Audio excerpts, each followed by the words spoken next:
Mr. Edward Collins. Good evening, Mr. Collins.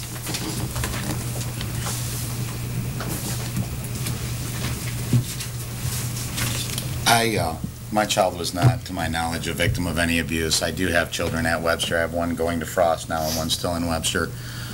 I'm going to just touch on one subject because I can't speak where I can't touch on the subjects these parents are coming from.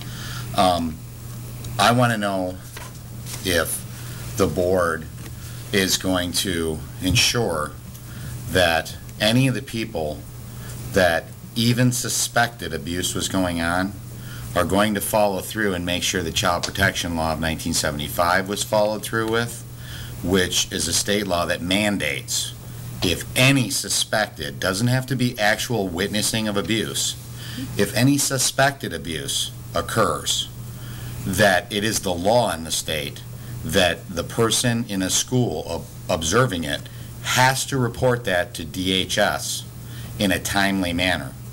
And I have a copy of a pamphlet here prepared by Michigan State University and DHS on the law, and it says it is not good enough to only report to your supervisors, that you must still report to DHS. If you're a teacher, and it outlines a teacher specifically, social workers, people of that nature in a school environment, that they must report any suspicion of abuse.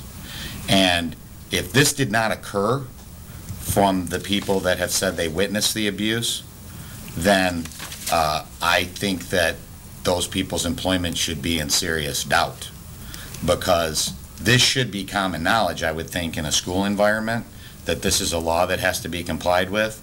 And if it wasn't, I don't know how we as taxpayers and parents could have faith in those individuals and their judgment. So I recommend you guys follow up on this if you're not familiar with it.